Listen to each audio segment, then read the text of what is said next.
Lights, camera, rolling, music.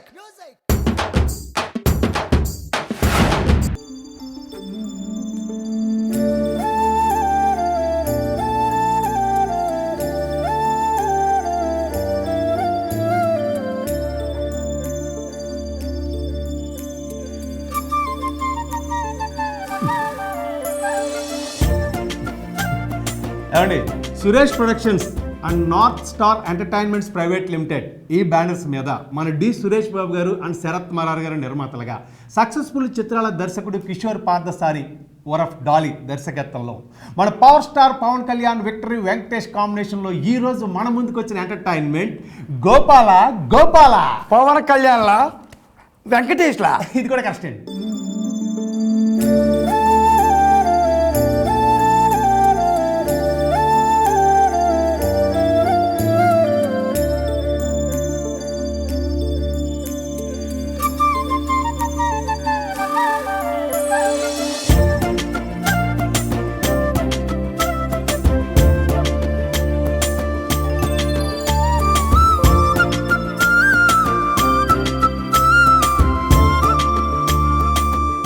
Gopala Gopala కథ చెప్పు. గోపాల గోపాల కథలో గోపాలరావు హీరో, మన విక్టరీ వెంకటేష్ బాబు.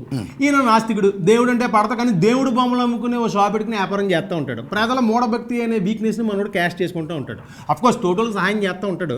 అయితే ఈయన వైఫ్ శ్రేయ ఆవిడ మహాభక్తురాలు. అటు ఫ్యామిలీ ఇటు వ్యాపారం ఇలా నడుస్తూ ఉంటాయి. అనుకోకుండా ఆ కాలనీలో భూకంపం వస్తే మనోడు షాపే కూలిపోద్ది. షాక్ అయిన మన హీరో వెంటనే ఇన్సూరెన్స్ కంపెనీకి వెళ్ళి నాకు ఇన్సూరెన్స్ డబ్బు ఇమ్మంటే అబ్బాయి ఇది ఇవ్వలేమండి, ఎందుకంటే ఇది యాక్ట్ ఆఫ్ గాడ్ పరిధిలోకి వస్తుంది, ఆయన చేత మీ ఇవ్వలేము అంటారు. అదేంటంటే ఎందుకు ఎవరని చెప్పి మనోడు గొడవ వేసుకుని వెంటనే దేవుడి మీద కేసేసి కోర్టుకి వెళ్తాడు. దాంతో దేవుడు దూతలుగా చెప్పుకునే స్వామీజీలందరినీ కోర్టుకి ఇడుతాడు. అటు స్వామీజీలకి ఇటు గోపాలరావుకి గొడవ మొదలవుద్ది. ఇదే టైంలో మన గోపాలరావుకి అండగా ఆ గోపాలుడే దిగొస్తాడు. మనోడు వెనకాల నుండి నడిపిస్తాడు. ఇప్పుడు మన గోపాలరావు ఆ కేసు ఎలా గెలిచాడు, అసలు గెలిచాడా లేదనే పాయింట్ని ఎంటర్టైనింగ్ గా చూపించిన కథ ఈ గోపాల గోపాల కథ. Oh my God, Bollywood cinema కి ఈ సినిమా రీమేక్. కథలో కొత్తదనం ఉంది, కథనంలో ఎంటర్టైన్మెంట్ ఉంది. సెకండ్ హాఫ్ లో కొంచెం లాగ్ అనిపించిన పవన్ కళ్యాణ్ వెంకటేశ్వర డబల్ బోనని చేతో మనల్ని మెస్ప్రైజ్ చేసేసారు.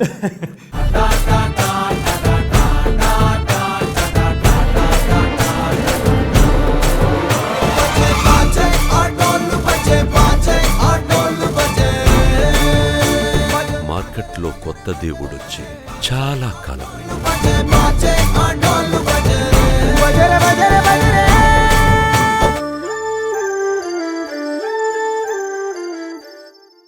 ఇక ఈ సినిమాలో నటినట్ల గురించి చెప్పాలంటే ముందు చెప్పుకోవాల్సింది మన పవర్ స్టార్ పవన్ కళ్యాణ్ గురించి. ఈ సినిమాలో ప్రత్యేక పాత్రలు చేశారు, అందుకే ప్రత్యేకంగా కనిపించారు. తన పెర్ఫార్మెన్స్ లో కొత్త కోణం చూపించారు కదా.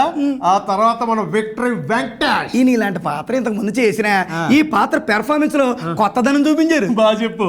ఆ తర్వాత మన హీరోయిన్స్ స్క్రీన్ ప్రెజెన్స్. ఆ తర్వాత బాలీవుడ్ నటుడు మిథున్ చక్రవర్తి. అదే పెర్ఫార్మెన్స్ అంటే. తర్వాత పోసాని కృష్ణమురళి నవ్వించారు. ఆ కృష్ణుడు నవ్వించడానికి ప్రయత్నించారు.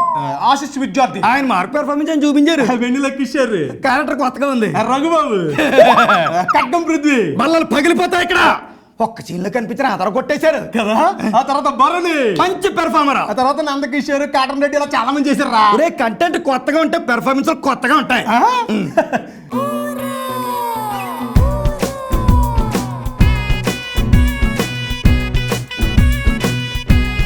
దేవుణ్ణి నమ్ముతాను. కళ్ళు పోతాయి. కృష్ణ పరమాత్మ మన కాలనీకి వచ్చేసాడు. కొన్నిసార్లు రావడం లేట్ అవచ్చేమో కానీ రావడం మాత్రం పక్కా. ఇక ఈ సినిమా టెక్నీషియన్స్ గురించి చెప్పాలంటే ముందు చెప్పుకోవాల్సింది సినిమాటోగ్రఫీ జైన్ అండ్ విన్సెంట్. అద్భుతంగా ఉంది. ఎడిటింగ్ గౌతమ్ రాజ్ గారి బాగుంది. కాకపోతే సెకండ్ హాఫ్ కొంచెం లాగ్ అనిపించింది. మ్యూజిక్ అను రూపెన్స్. 2 పాటలు బాగున్నాయి. బ్యాక్గ్రౌండ్ స్కోర్ పాత్రలు కొట్టాడు. ఆ తర్వాత కవర్చి Umesh Shukla, Bhavesh Mandali. Oh my God, ఇందాక చెప్పాను కదరా. అలా వచ్చినా మాటలు మన బుర్ర సాయిబాబా గారు. సినిమాకు ప్రాణమైన మాటలు అందించినందుకు ఇది ప్రత్యేకంగా అభినందించాలి. కరెక్ట్ గా చెప్పు. తర్వాత నిర్మాతలు మన సురేష్ బాబు గారు, శరత్ మరార్ గారు. మన విలువలు కనిపిస్తున్నాయి కదరా. తర్వాత భూపతి రాజా అండ్ దీపక్ల స్క్రీన్ ప్లే సహాయంతో దర్శకుడు డాలీ ఈ సినిమాను మనకు అందించారు. కెప్టెన్ కిషోర్ పార్థసాని వరఫ్ డాలీ గురించి చెప్పాలి. కొంచెం ఇష్టంగా కొంచెం కష్టంగా దర్శకుడిగా తన ప్రస్థానాన్ని స్టార్ట్ చేసి అతి తక్కువ కాలంలోనే పవన్ కళ్యాణ్, వెంకటేష్ లాంటి స్టార్ హీరోస్తో మల్టీ స్టారర్ సినిమాని దర్శకత్వం వహించినందుకు ఈయన ప్రత్యేకంగా అభినందించాలరా. తనకు వచ్చిన అవకాశాన్ని సద్వినియోగపరుచుకుంటూ నాన్ స్టాప్ ఎంటర్టైన్మెంట్ ని ప్రేక్షకులకు అందించినందుకు దర్శకుడిగా తన మార్కులు తను ఎంచుకున్నాడు. ఏమంటే డాలీ గారు, మీరు భవిష్యత్తులో మంచి సినిమాలతో మా ముందుకు రావాలని మేము మనస్ఫూర్తిగా కోరుకుంటున్నామండి. ఆ తర్వాత నేను చెప్పాల్సింది నేను చెప్పాను, నువ్వు చెప్పాల్సింది నువ్వు చెప్పు.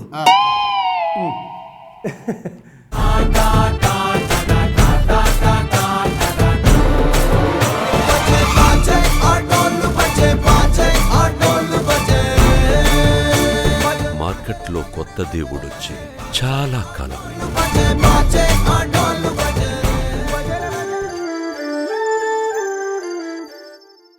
ఏ స్టార్ హీరో సినిమా అయినా సరే సోలోగా వస్తుంటేనే ఎన్నో అంచనాలు ఉంటాయి.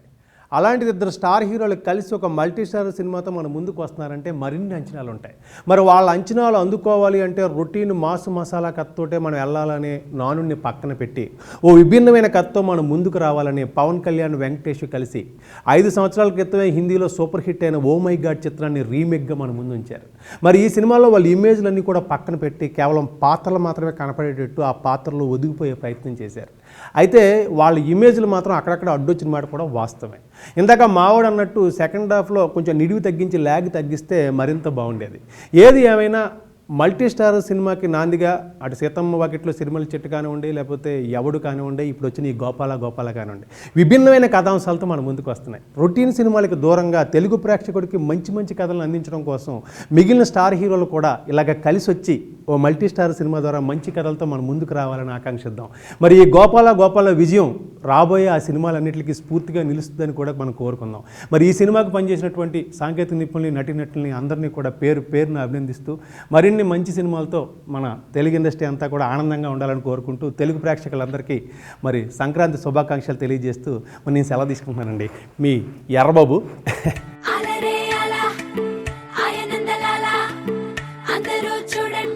చూపిస్తాడు ఏదో లీలా, అలరే అలా ఆయనందలాలా, అడలా ఇలేసాడు కోలాటాల గోలా గోలా.